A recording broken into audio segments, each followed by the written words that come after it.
Hello everyone, welcome back to my YouTube channel. Today I am going to discuss about MCQ on Kohler's insight theory. So मैंने previous video में Kohler insight theory को explain किया है. So this is a follow-up video on MCQ on Kohler insight theory. So let's get into it.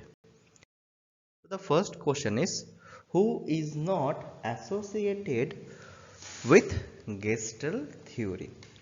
So first, the father of Gestalt psychology or the Gestalt theory is Max Wertheimer.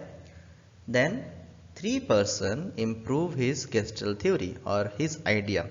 So first one is Kohler, Kafka and Levin. Skinner belongs to behavioristic theory.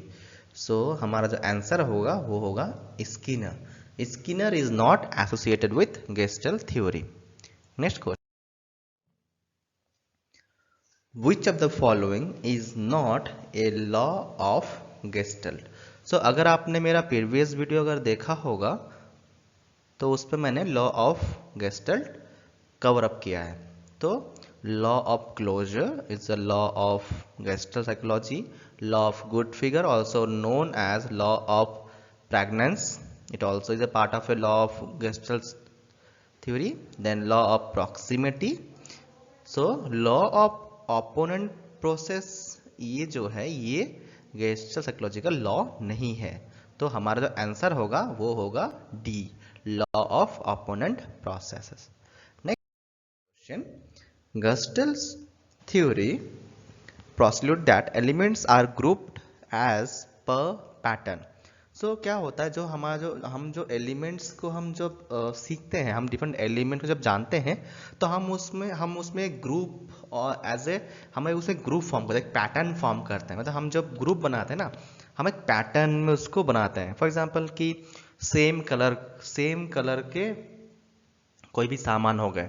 Suppose हमें for example अगर theory समझना है तो same concept का जो theory है वो one school of thought में जाते हैं.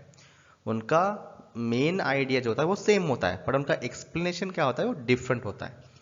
तो वो हम कैसे, तो वो कॉन्सेप्ट प्रिंसिपल में एक्सप्लेन किया जाता है. सो क्लोजर पे नहीं होगा, सिमिलैरिटी में नहीं होगा, सिमिलरिटी में नहीं होगा. हमारा जो आंसर होगा वो होगा law of proximity. Proximity explain the closely related objects और elements that associates and make a understanding. So जो है वो प्रिंसिपल ऑफ प्रॉक्सिमिटी होता है. Next question is, Gestalt psychology is a German school founded by whom? So अगर आपने मेरा previous video देखा होगा तो मैंने उसे फर्स्ट में एक्सप्लेन किया है कि who is the father of Gestalt psychology. So the father of psychology is Max Wertheimer is the father of Gestalt psychology. Kurt Lewin and Wolfgang Kohler ने उसे इम्प्रूव किया था, गेस्टो साइकोलॉजी में अपना कंट्रीब्यूशन दिया था. But started by the Max वर्थमायर.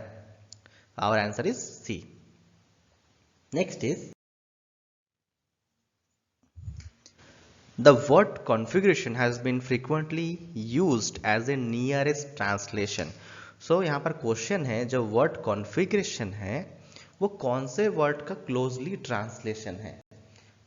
अगर आपने मेरा वीडियो देखा है तो उसमें मैंने फर्स्ट स्लाइड में मैंने एक्सप्लेन किया था कि जो गेस्टल्ट जो साइकोलॉजी है उसका जो आइडिया है वो क्या है, see things as a whole.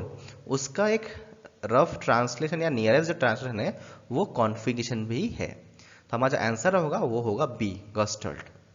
Okay. Next is, the problem of how various elements are organized into whole as a central theme for.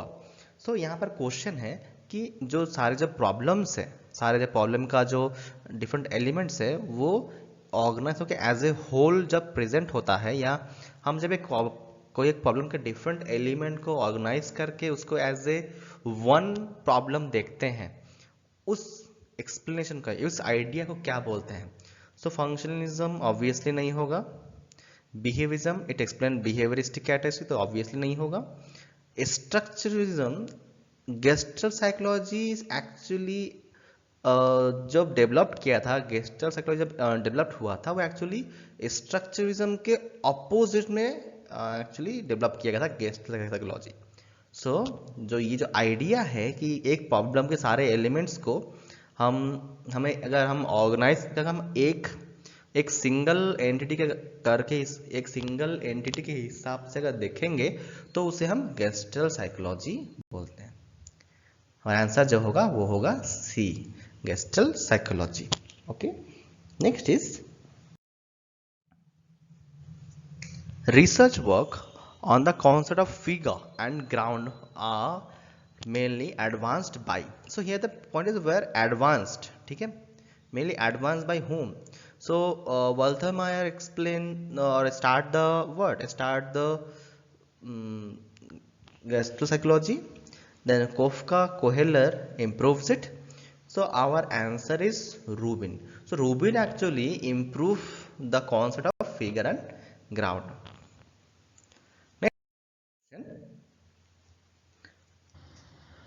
In the year 1910, a psychologist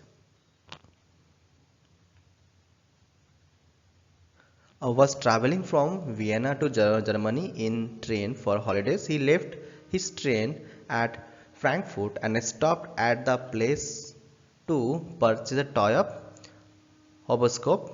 With the help of a horoscope, he made several observations and finally concluded that what we perceive did not necessarily conform to what was really found in the environment. The idea here, देखो, we perceive did not necessarily conformed to what was really found in the environment. The idea was perhaps the starting point of the Gestalt psychology. ठीक है? Who was the psychologist? So the idea or the starting point of the Gestalt psychology is the perception of human being. ठीक है?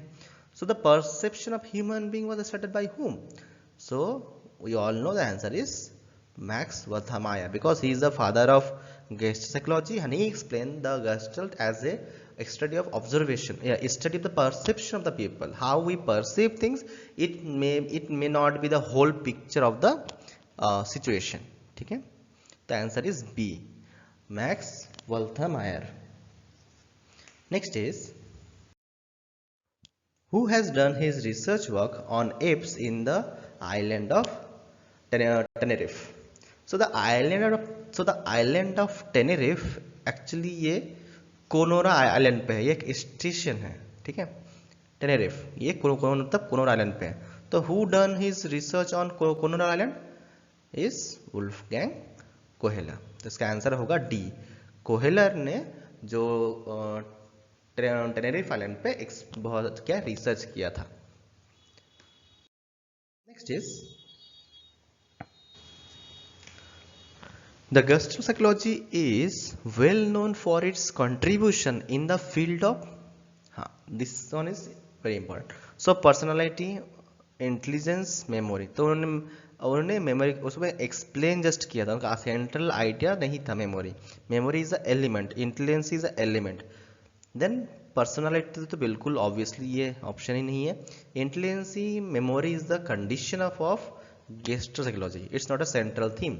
सो जो उनका जो mainly जो contribution था वो था perception, how people perceiving things, how people see different elements in the environment, how we perceive different ideas. ठीक है, next, the principle of continuity is otherwise known as.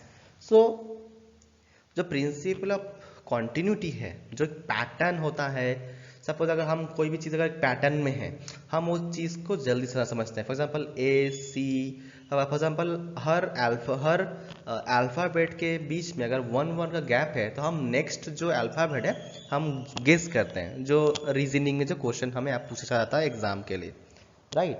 कौन सा कि फॉर एग्जांपल ए है, सी है, then what is the next alphabet. So we can that's come under the principle of continuity. हम जब कोई पैटर्न होता है, कोई एक सीक्वेंस होता है, हम देन चीज़ों को बहुत इजीली रिलेट कर सकते हैं.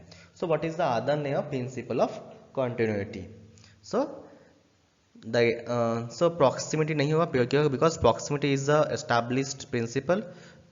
Principle closure भी नहीं होगा because it's a also established principle. So our answer is the principle of direction. Principle of direction is also known, principle of continuity is also known as principle of direction. हम जब कोई भी चीज़ हम pattern में समझते हैं ना, different patterns है, फॉर एग्जांपल कि 1 3 5 7 what is the next number. So हमें एक पैटर्न मिल गया कि हर नंबर्स के बीच में एक 1 का गैप है, मतलब 1 then 3, 2 is missing, then 3, then 5, 4 is missing. So we get a pattern, so we can guess the next number. Same in alphabet as well. तो इसमें क्या था, this is called principle of continuity. जब हम कोई भी कंडीशन को या कोई भी सिचुएशन को जब हमें जब एक सीक्वेंस मिल जाता है या एक पैटर्न मिल जाता है, हम नेक्स्ट सिचुएशन को बहुत इजीली हैंडल कर सकते हैं या एक रिलेशन क्रिएट कर सकते हैं. ठीक है. The last question is the principle of pregnance is also known as the principle of similarity. Obviously नहीं होगा, प्रॉक्सिमिटी भी नहीं होगा, क्लोजर भी नहीं होगा, because this all are the principle, the main principle और the principles of Gestalt psychology.